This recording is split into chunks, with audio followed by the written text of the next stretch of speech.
Welcome, everybody. Today, I'm here with Sergey Poltev and Alex Torik. Sergey here is a serial entrepreneur. He has many, many businesses. He's going to tell us about what he does, about his businesses, and we're going to learn from him. Alex is also a serial entrepreneur, a person that is passionate about networking, and we're going to learn from him and maybe discover some marketing strategies that we need. And my name is Clémence. It's a real pleasure to have you here with us. And please stay tuned, subscribe to the channel if you have not done it yet, and comment, like, and see you in a few minutes. So thank you for joining us and welcome, Sergey and Alex. Hey, my name is Alex Torik. I'm running a marketing training company. We work with business owners, entrepreneurs, helping them build out marketing, client acquisition systems and marketing automations. Yeah, that's pretty much sums it up. Yeah, thanks. And I'm Sergey Poltev. I'm a multi-passionate technology entrepreneur. So I run a couple of businesses in IT, cybersecurity, virtual assistant, automation, AI space. And it's really all about making businesses more efficient, simple, secure. And I'm helping businesses simplify, secure, and scale. That's my main goal. Thank you for having me on the show. Yeah, I went to Costa Rica. It was my first time there. It's a beautiful country. There's so many places there. It's been popular actually this year amongst my peers as well. I went to the place called Tamarindo. It's known for surfing. It's like a surfing capital of Costa Rica. Mm-hmm. So, what about you? Where did you go this time? Honestly, stayed here in the city, and then went to Montreal. Spent the new year there. With the family. It was pretty chill. Good. Yeah. Yes. Excellent. Yeah. Honestly, I didn't know what to expect. At that time, I was 16, 17. I was back in Europe and didn't really know anyone. It was the first time trying to get to know everyone and understand how this whole networking thing works. If I'm going to go fast forward to when I moved to Canada, the first one at that time, I already had some experience. I knew what I want out of it, but starting with that one, I was trying to, the thing that I keep telling people not to do, I was trying to get a deal right there and then, which is you're not really supposed to do that, right? Like nobody knows you. You're there to build a relationship. Yeah. Interesting. Yeah. And for me, now that, my first networking experience, right? So I actually remember now when I was about probably around 12, 13, or maybe 15 years old. Here you go, back in Russia. So I grew up in Russia, and I fortunately had a childhood trauma. My father passed when I was 10 years old. And so I got myself exposed to computers and entrepreneurship as a young entrepreneur. And I remember the first, the networking experience when I went into the place with lots of people, it was, I think, some kind of MLM company. I don't remember the name, but I actually was the first time I find that energy in a room, the people were they were sitting together. Somebody was doing speaking on stage. The first time I saw a speaker, and obviously in between those sessions, people were networking and were asking where you're from, what do you do? And so I didn't go too much into that MLM thing, but I really liked the idea of having, gathering people, accomplishing the same goal. And so this was my first experience, when I was probably 15 years old. I need to go back to my records and find out more. All right. So sure. Yes. This is my first book, and it's called Hack Proof. It's really for my professional experience on cybersecurity. I did mention in the book my story, how I started. And it's really, yes, I guess the, me growing up in Russia, moving to Canada, I've learned, and going into cybersecurity, there's something in that. So essentially, if you look at the statistics, there's a company, nonprofit, that studies all cyber crime.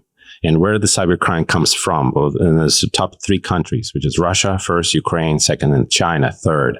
And I always knew that it could be the case, but I just never knew. But then when I found those statistics, I thought, okay, I'm a Russian. I studied in Russia and I know a lot about cybersecurity. So I might as well write the book about it and help business owners be protected from hackers. And it became very successful. I became Amazon bestseller. I think we have 75, 5-star reviews on Amazon US. So, and now I'm traveling around the world doing speaking engagements on that topic because this problem getting worse and worse. But yes, the book starts when I was, exposed to computers and eventually started the business. And then Russian mafia came in to break computers unless, they were asking for money. And that's where I kind of moved away from Russia. But in the back of my mind, because hackers are from Russia, I kind of thought that, okay, I'm going to make my life's mission to fight the Russian mafia, but in the cyberspace in a way, and yes, that's what drives me. This particular business is to, have an impact protecting people from cybercrime, because it's just like, it reminds me about that crime that I had with a physical crime, like when people were coming into the door and with the baseball bats. So kind of similar things happening right now in the cyberspace. I knew that they're pretty strong, but not the first one. Yeah, they are. I thought India is somewhere there too. Well, yes, but if you look at I don't do the measurement. Yeah. There's actually a company that does it, and it's invisible, right? So we only see some in the news, but there's certain companies that measure cyber crime activities. I think it's called FCI. So it's building income on demand, and in our case, when we started the marketing training company, the idea was that when we were building our marketing agency in the beginning with Daniel and I, we had to find information. We would buy one course here, one course there. Let's say we would have Facebook ads, email marketing, content, yada, yada, yada, from different sources. And then the idea was with building income on demand, or BID, was to bring everything into one place and then have one cohesive system. And that was 7-8 years ago. And these days there is even more stuff. Now there's AI, and it's like, for business owners, how do you even, the word marketing is, you can do a lot of things, right? Yeah. It's a really big word.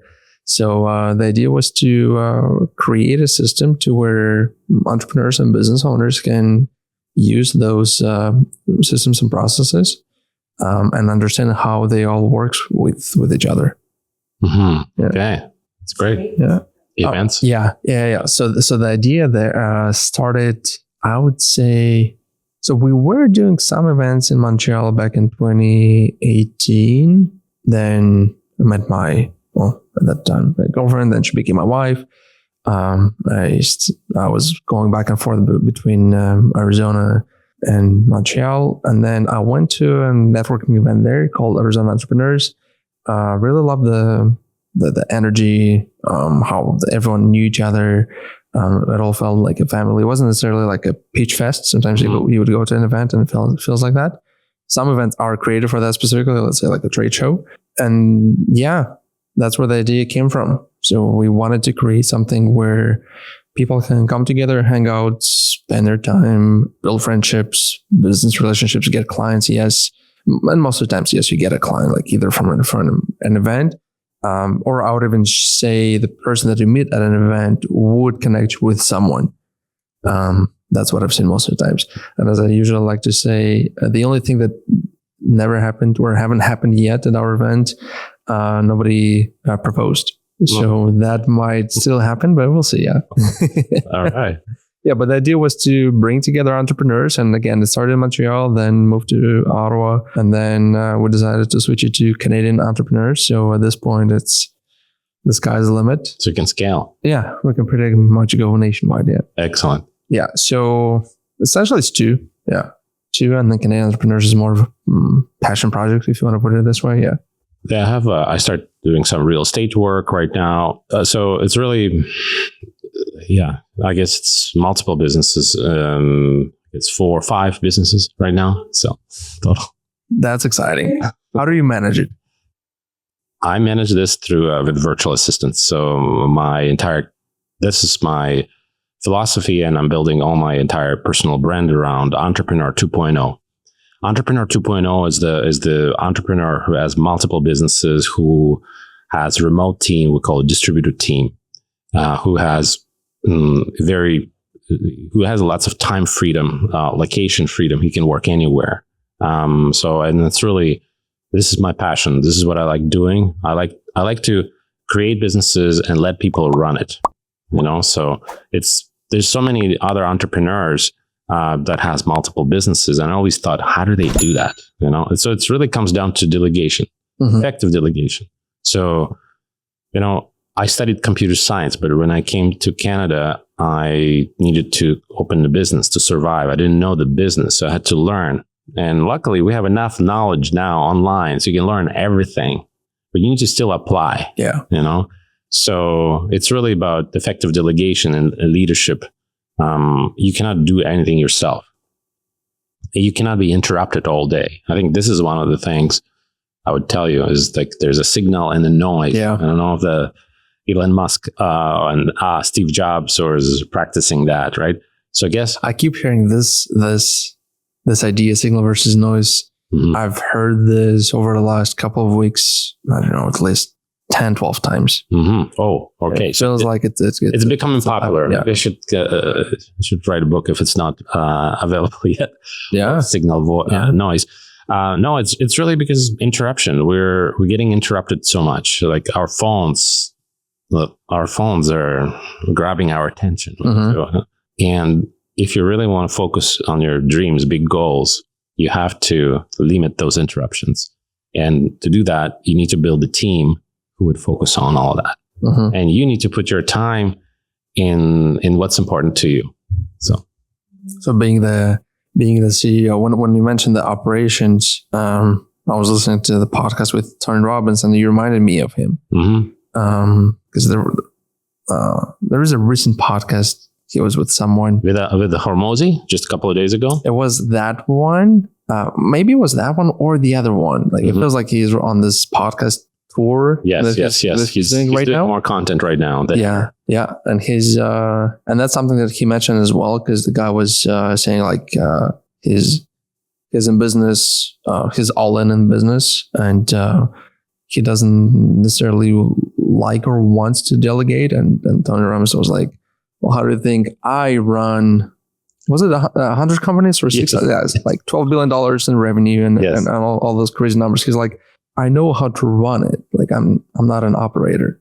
I could be, but I don't need to. No, and I don't really want to call myself CEO because I would rather hire CEOs. I like to fund companies. So I'm a founder, but I can hire people to run the company itself. But you can spend like an hour a week. You cannot be completely passive, but just an hour a week just to look at the numbers, how everything's performing. Is there any issues? Well, how do you think Kevin O'Leary, for example, or other investors are doing, right? So obviously they have hundreds of companies that they're invested in, and they would like to review them all, but they're not spending every day on there. So yeah, makes a lot of sense. Sure. So I've heard that some people use AI to replace or to replace certain tasks that you wouldn't, low activity tasks, right? That you would delegate to a VA. So even instead of delegating it to a person, they use ChatGPT, or there are a bunch of different tools. What do you think of that? Because some people, they literally create an entire, that's something that I'm working on myself with Note Taker from Google. Because you create an entire workflow and then it sends it into different folders. You mean Notebook LM? Yeah. Okay. Yeah. So there's so many different LLM AI tools, I think. Some people actually who decide to be solopreneur don't really want to, hire teams and build the teams. They actually leverage AI as a teams. That's cool. But I believe honestly in a hybrid environment where humans and AI coexist together. And I honestly don't want to spend all day on the computer communicating with AI. I'd rather hire somebody, my team, to do this and train them. This is a perfect time right now to hire a virtual teammate and give them all the tools, and they're going to become 10 times more powerful. Mhm. You can, I think the companies of, like, again, going back to Entrepreneur 2.0, those entrepreneurs, they build lean teams of people, humans, loyal people who would stay with you for many years, who would be your extension of you. And you need to equip them with this technology. So if you combine the technology and humans, this will create amazing power. Mhm. And if you look at this quadrant, so here you are as an entrepreneur. You have a team, and you need to support them. You give them tools. The team will support the customers, Mhm. and the customers will support the business, because they'll pay the bills, and the business will start growing, and the business will support you. So it's like a circle. Yeah. But you do need to support your team. And how do you support them? Well, you need to give them all the benefits and proper wages, but you also need to give them tools. Without tools, they cannot support your customers. Your customers will then not support your business, and your business will not support you. So, and cycle, yeah. and many people trying to close the cycle, and just use AI for everything. I do believe there's a human aspect, and we cannot just remove humans out of the equation. Speaking of that, would you say that kind of a business that's being run by a one-man show is sellable? Oh yeah. You can do so many. Think about the Airbnb, short-term rental business. It's a very sellable business. It's 20% revenue. Mhm. So they take 20%, and it could be completely automated, and using one VA, one person, and lots of systems like Mhm. Notion. You can build this income, residual income, and that business is actually very attractive now to property manager companies, big companies, and or private equity firms. So you can build a business that generates, let's say, $50,000 a month, Mhm. and you can and you have certain profits in there, and there's not much cost, because it's not your property, really, your management. And I know those businesses are sellable easily. So you just need to bring it to the certain level. Okay. And that's when they look at them hmm as an interesting investment. Another one is IT services, agencies. So Yeah. So that anything that has recurrent revenue component, it's amazing. Now, of course, there's also companies, brick and mortar businesses. I try to invest into cloud-based businesses, something that it could be run entirely remotely. Mhm. But yes, you do sometimes need to invest in one employee, let's say, per in a certain area, which is not a significant expense. So yes, you can build a lean team with just one or two people, and the rest would be virtual. Mhm. But you still need people. You still need Yeah. people. That's it. What about Ottawa? Tell me about Ottawa. You just moved here. Yeah. So how about you? You share with me Yeah. how's the business in Ottawa? environment in Ottawa? Well, I've been in Ottawa for 20 years now, since I came here with $500 in the pocket, and I didn't. When I arrived here, I had no money. I became homeless for some time as well.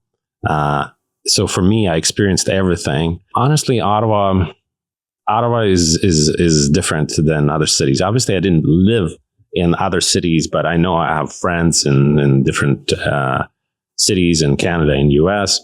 Ottawa specifically, it has a different vibe. Obviously, it's a government town, but there's a growing economy, a growing community of entrepreneurs. It's a bit different. I would say things are a little slower here, Mhm. and the city is smaller too. It's hard to build that big community there. So essentially, I find that it's tough to be here, but that's what teaches you how to become a good entrepreneur. I've been here for over 20 years, and I think for me, I'd like to stay here, live here, but I still would like to travel and do business somewhere else. You see, if you are Entrepreneur 2.0, you can stay anywhere you want. Yeah. So Ottawa is a great city to live and have a family. Yeah. and it's beautiful here, right?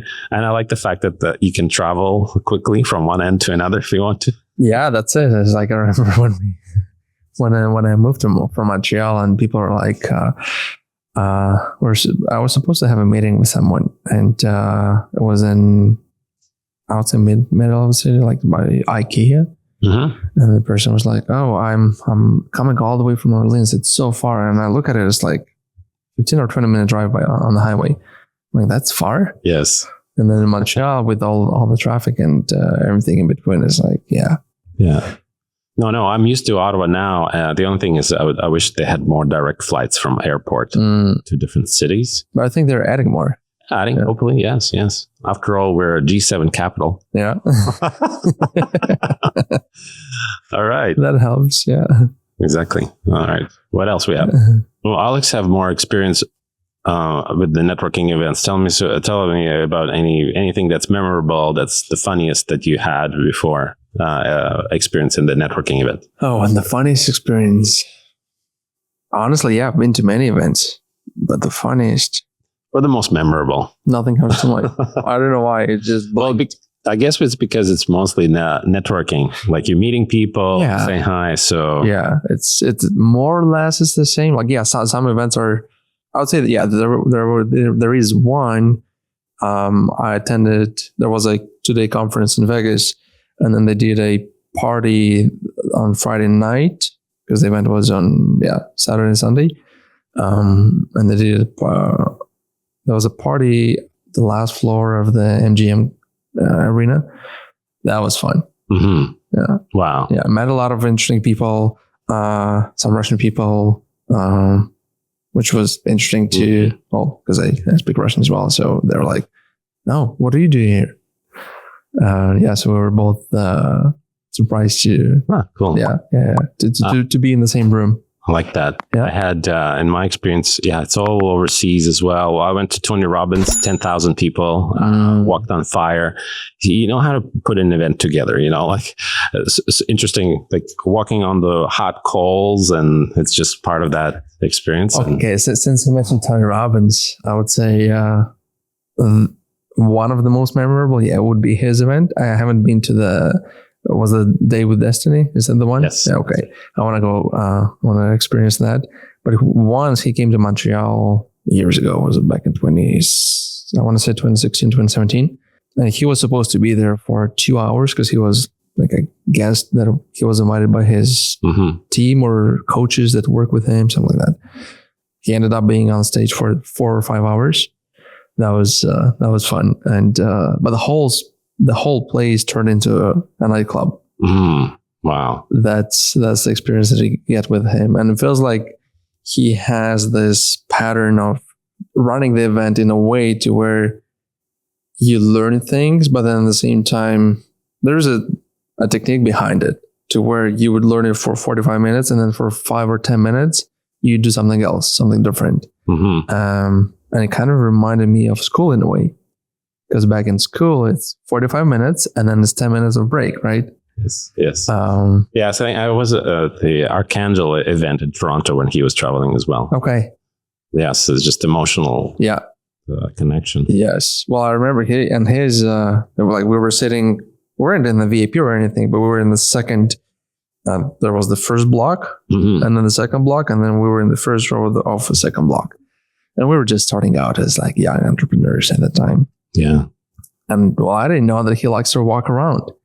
And he's like walking around between the rows and different people. And then he comes closer and closer and closer. At some point, he stands right in front of us. He's huge. And I'm sitting on the chair and I look at him. He's standing right in front of me. And I can, the moment he approaches you, you can feel that energy. Yes. I'm like, whoa. That was something. Amazing. Yeah. And I can also, I guess another memorable event for me, it's when I was in Beverly Hills, California, a year ago. I was at the event where lots of IT companies came. It's similar to what agencies come, but we have our own gang. And there was a MSP Titans Award, which is the top award for IT companies around the world. And we we were called as finalists. There's 20 finalists from Canada. I was one of them, and there's 180 other finalists from different parts of the world. Wow. Okay, and it was in Beverly Hills, California, same place where the movie awards were given. Okay. Not the Oscars, but what's the other one? The Choice? No. Anyway, it's every year they do this Oscars, and then the other one, I forgot the name. Anyway, so we won as that award, and it is being in California for the first time, being on the stage, getting that award, like that whole experience. Of course, you cannot forget that. Jay Leno was the MC. It was fun. Yeah. Wow. It's good. It's Yeah. a highlight of my career. Yeah. So. Well, way to go. Yeah. I'm noticing it's really about experiences.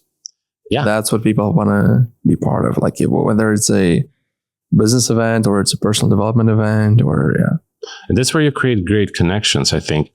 I mean, it's hard to create connections just by email or by phone, or you need to go somewhere. You need to physically see them, and that's how you build trust. Yeah. But if you go with someone to the event for a couple of days, that's a different story, or you go to the retreat, you see them every day for a couple of hours, and that's where you develop those connections. Yeah. And so.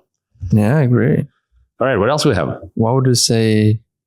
What is your advice to young entrepreneurs, someone who's starting out, let's say they're in their 20s, early 20s, and there's this entire, the entrepreneurial world looks very sexy today. What would you advise them to start with? Well, there's so many different ways to make money, to become an entrepreneur. Obviously, the passion is something you need to like doing, but I would give an advice, straightforward advice. Create a product or a service and find your niche, and really focus on maybe higher tier, like instead of selling something for $20 to million of people, I rather like sell something for $2,000 offer. So start coming up with a larger offer. So this will attract a different type of client, and focus on that client and understand that client, who they are. That's your avatar. And I think the revenue is this is how it's get grown is to, if you understand your avatar. And if I would start business now, like if I go 20 years ago, I would probably focus on people who can afford, like somebody is, I would pick a different avatar. I would pick avatar of somebody who would spend $2,000 or $3,000 a month or one time, but not focusing on the smaller things. I see lots of entrepreneurs trying to come up with some kind of widget or a pin or like something small, like t-shirt business. Yes, t-shirts are good, but it's like a $20 plus you only make like $3 on the t-shirt. Well, you buy a t-shirt. Yeah, instead of thinking of, okay, what is the real value, what you can provide, and charge somebody a larger amount, like a higher ticket price. So I would say at least $500. And that's what I would do now. And I made the mistake before. I thought, if I'll make my price cheap, everybody will buy it. And then it attracted all the cheap clients. And then I have even more headache. And then my entire life you deal with these cheap clients, so definitely, focus on that larger, different type of clientele, and know your avatar, know who your clients are. Yeah, honestly, I would agree with you, because it makes your life easier too. It's like if you charge again $2,000 once or $2,000 a month, and then you get 5 clients like that, I'm not gonna say you're set, but then for a 20-year-old, well, I do think that it comes down to building your team. And to build your team, you need to pay them, and not cheap. You cannot hire somebody for $5 an hour. If you hire somebody like that, they wouldn't speak English, they wouldn't be good. You need to bring revenue in the first couple of years of business, and use that revenue to build your team and train your team and give them all the tools. Like I said, like remember circle. So I think it's important to, yes, you start by figuring out how you can make the money to support your team. Don't think about supporting yourself. Follow the circle. Build a team, give them everything. The team will take care of your customers. The customers will take care of your business, because business also needs to be profitable. And then you can, so don't look for quick shortcuts. Speaking of the team and customers, some people are saying that it's important to, so some people are focusing on the customers, and then others are focusing on their team members, saying that client first. Yes, right? yes, like Amazon. Yeah. Or others say no, team members first, because they serve your clients. What do you think is the best option? Yeah, well, for me, it's the team. It's the team. Customers can always be changed. You know, the customers you have today, you might not have them tomorrow, but your team needs to stay. That's like, I love my customers, and some of my customers love me and give me a birthday cake every year, which is awesome. But it doesn't mean that they're going to stay with me forever. My business needs to be more sustainable, but my team is the one who makes this happen. Like, I don't have time to service all my clients, you know, so but customer experience, that's very important still. So you need to, so remember how I said, like, the team needs to be supported. You need to support team by giving them training on how to satisfy the customer. So I went to the training to the company that teaches how Starbucks employees and Lexus employees and Chick-fil-A employees, because I wanted to learn how these companies create amazing experience. And I got my staff certified enough to provide the same level of experience. So staff can be obsessed about customer service, like Zappos, you know, and Amazon, but you don't need to. It's your team. It's, at the end of the day, it's all about team. Okay, so I have a question for you here. Sure. Would you rather have $50 million now, or $100 million, or $6 million per year over 20 years? I guess that's a question. Tricky question. It's about what's your priorities right now, right? 50 million? 50 million now, or 120 now, or 6 million per year over 20 years. Sure. I'm at my stage of life. I will take the staged approach. I don't need everything right now. I would take more later, because I know what's coming in a few years.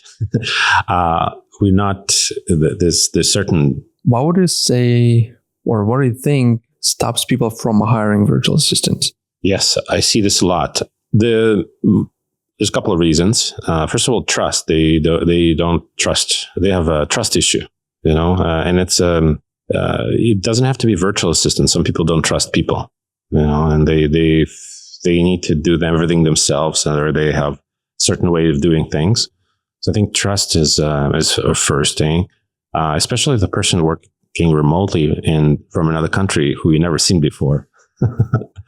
So, and the way to change that is really through a relationship. Number one, you need to have a good relationship with this person. Remember, it's the team. It's a person who's going to take care of your clients, and clients going to take care of your business. So you need to really take care of this person. Give them everything. See what their motivations. But also, in order to trust them, you do need to make sure that they're not criminal.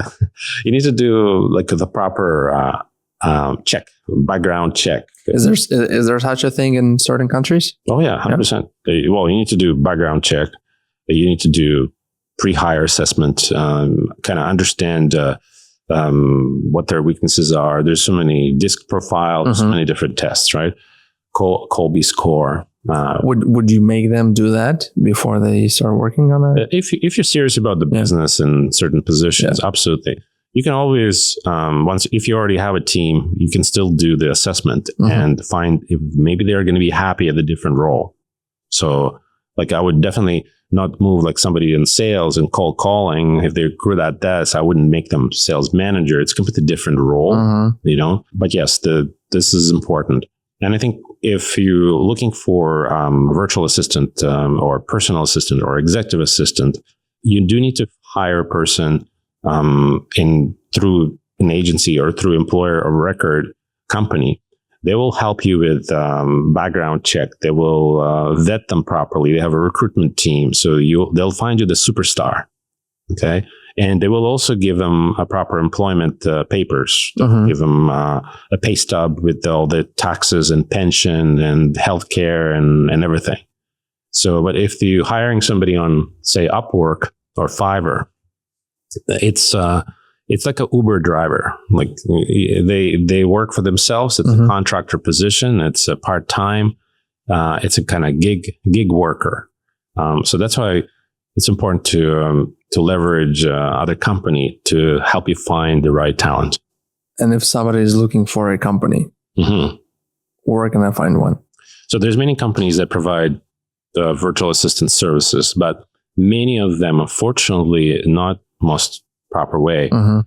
They do so-called labor arbitrage, where they pay them $5 an hour and they charge you $15 an hour. And often they do part-time, let's say 20 hours. So it's almost like a slave business in the way. Mhm. And I see this a lot Mhm. online.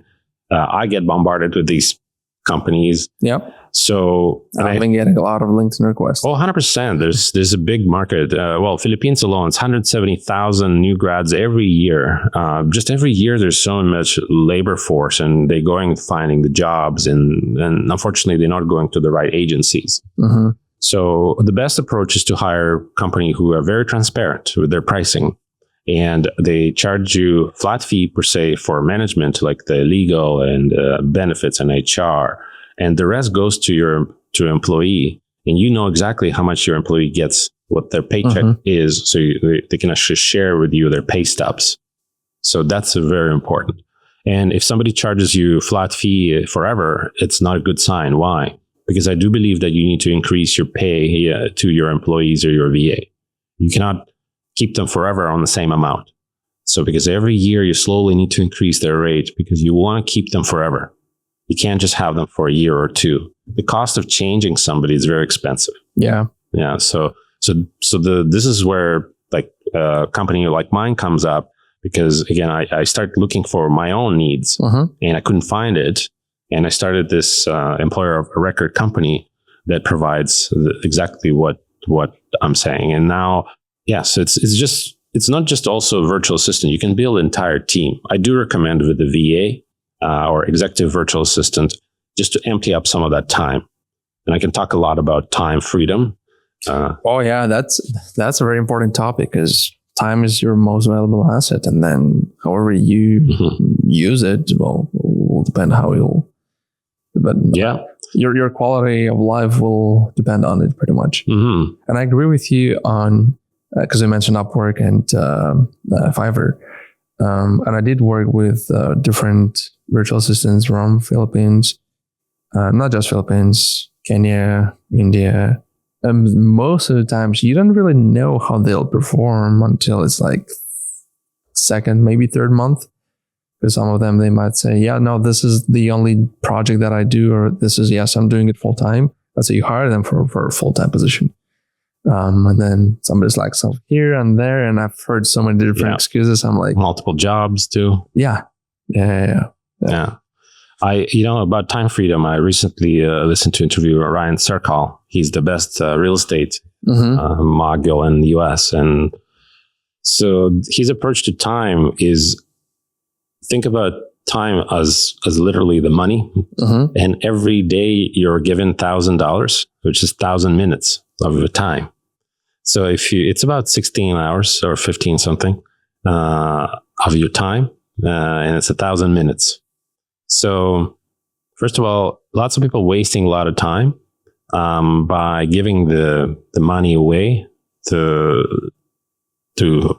people, to some certain things that really like, or watching TV, for example. Netflix. Yeah. Netflix. Yeah, Exactly. Yeah. You think Netflix is only $15 a month? No. Every minute you spend on it, it's another $1. Yeah.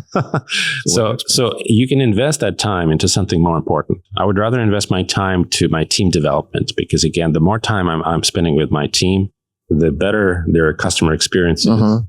And I like that analogy with the money. So imagine, so we're already at the end of the day today, and the $1,000 is gone. You could have put that somewhere. Yeah, pretty much. I've never heard of this analogy before. Yeah. So imagine it's a 1 minute of your time. It's only $1. So, but your minute is more expensive than that. Your hour is not $60. It's how you invest that minute to create more time. Mm-hmm. And you do that, you multiply the time by hiring people, but you need to still train them. You still need to develop them. You need to give them processes and documenting. So a lot of people thinking, oh no, I need to spend a lot of time, but that's the best time. Like if you document the process on Loom, and put it in your SOP, that's it. That's the last time you've done this ever in your life. So how cool is that? That is, yeah. You do it once and it works for you. Yeah. Well, 24/7. Actually, not even technically, really. Because what I used to do, let's say with people who are overseas, they wouldn't necessarily need to be up and working in our time zone, let's say 9 to 5. Because what really mattered if the work was done. Yes. Like, it doesn't matter how much time it takes. Yeah. Asynchronous communication. Yeah. Yes. I love that. I learned from Ari Maisel. He's an expert in